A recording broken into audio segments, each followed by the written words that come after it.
Rockeyez would like to welcome Daniel Ysais of Days of Change. How you doing, man? What's up? I'm doing okay, Brian. How are you? Very good, very good. Everything's going really well. I just received a package with your, an older CD. Well, it's a newer CD, but I guess recorded back in the day of Broken Silence, just concerning the times. Tell me a little bit about that CD. Okay, well, Broken Silence was a band, we're definitely a hard rock band, and we started to do well right around the time that the scene changed and became pretty much a grunge scene. So we were right at the tail end of the hard rock band era, as you will. So what happened from there was we had been in talks with a lot of different record companies, and of course they lost interest once the scene changed. So the deal that we ended up getting was for Japan. So that was originally released in Japan. I think it was about 89, 90. And from there, it did really well over there, and then just kind of, things moved on. Guys in the band kind of went their own way after a while, and we were all, raising families and working and things like that. And then I got a call from Matt from Retroactive that he couldn't believe that the stuff had never been released in the States, and he had a very high interest to get it out there. So we put it together and got it out, and it's actually gotten some really good response. Cool. Because the music has kind of come back around. Right. Listen to the CD, I hear little bits of Queensryche, Dio, and other bands. What were your influences back then?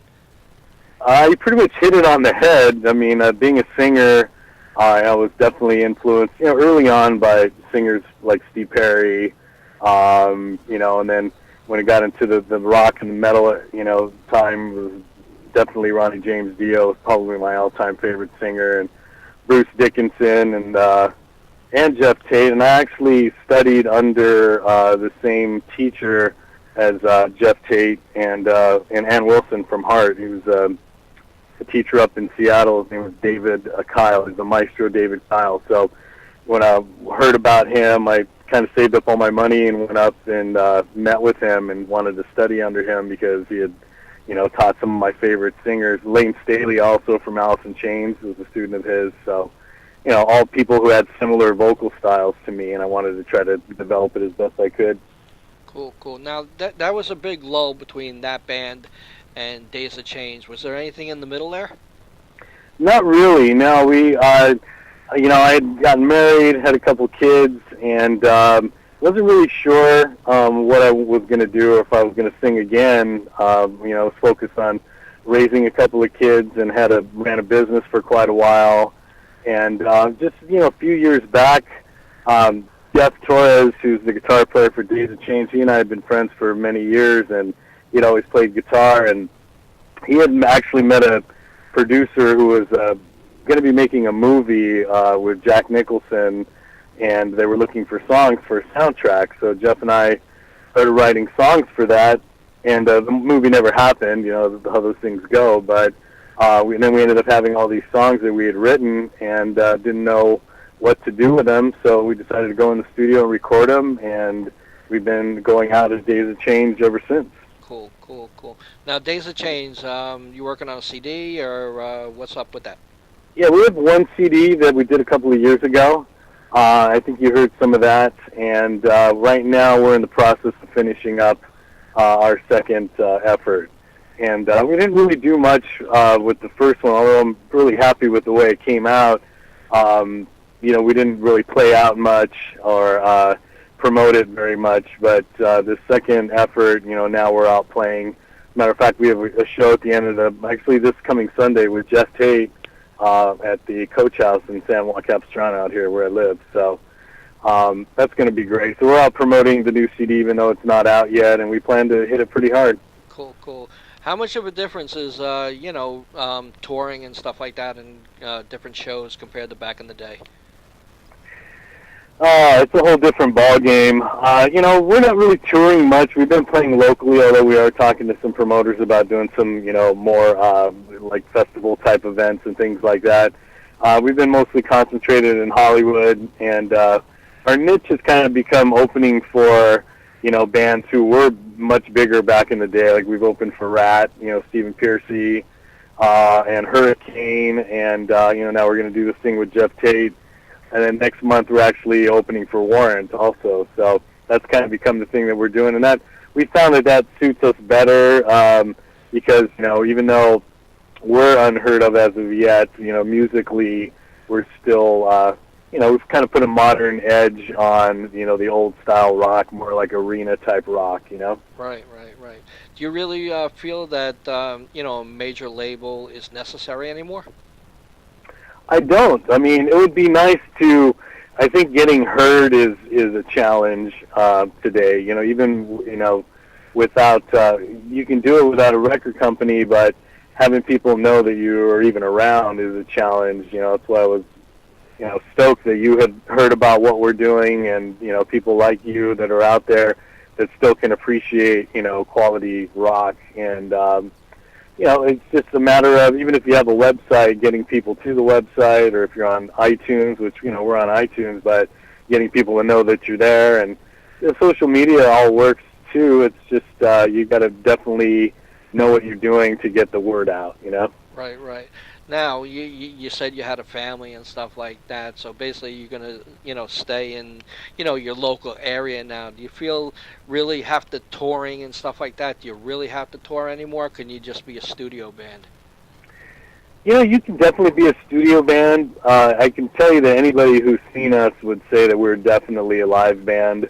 We're much, for whatever reason, in the studio, it's really hard to capture what you're like live. It's been my experience through my whole career, and live we put on a show. We engage the audience, and live for me is what it's about. And we're not committed to staying in our local area. It's just more where the opportunity leads. There's a lot of pay-to-play situations out there that we're not really up for doing, where we have to guarantee X amount of ticket sales, because we're not to a stage yet where people know enough about who we are, but right. Anybody who comes across the music has loved it. Anybody who's seen us live, we've gotten, tremendous feedback, and so we'd like to do more of it. We're looking for representation or people who might help us kick down some of those doors. Right. When Retrospect contact you, how'd that go? It was flattering, for one, because that CD was so long ago. It was always kind of a bummer that we never really put anything together to get it out. The band was originated in Hawaii, and the way that it kind of took off was I had moved to Hawaii just to try to get away from the LA scene. I had grown up playing all the clubs in Hollywood, and was kind of burnt out in the whole situation, and needed time away to kind of recoup and focus my life. And I met Byron in Hawaii, and I was told by a local DJ in Honolulu that there was a really good guitar player that was looking for a singer, and he'd gone through every singer on the island, and couldn't find one, and was determined that it would have to be somebody from the mainland. And so he put us together, and I went in just thinking, how good can this guy be, and Right. He was really, really good. So we ended up writing a bunch of songs together, and we started playing everywhere and anywhere that we possibly could.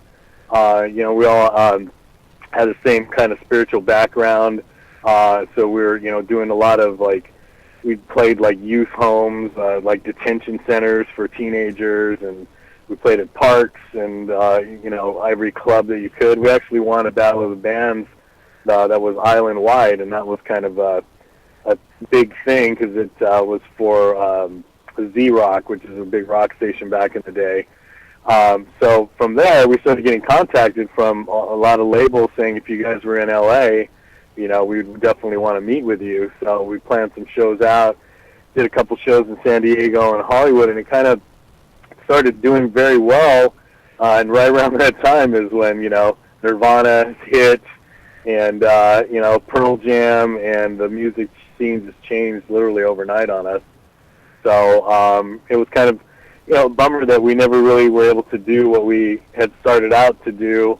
And even though it was good to have all the stuff in Japan and got to go there and stuff, it was never, wasn't satisfying that nobody got to hear it. So when Matt called, it was great, to have him show the interest to want to get it out there. And from what I'm told, it's doing pretty well. Cool, cool. So what's the next step for Days of Change or yourself? Well, there's a couple of things. Actually, Broken Silence, because of all of this stuff that has happened, the guys have kind of gone their own way, even though we kind of stay in touch. There was never any major falling out or anything between us, but because of the renewed interest, Byron and I are actually talking about writing a new batch of songs and maybe revisiting some others that we never got to release. And Matt, is talking to us about putting a new Broken Silence record together.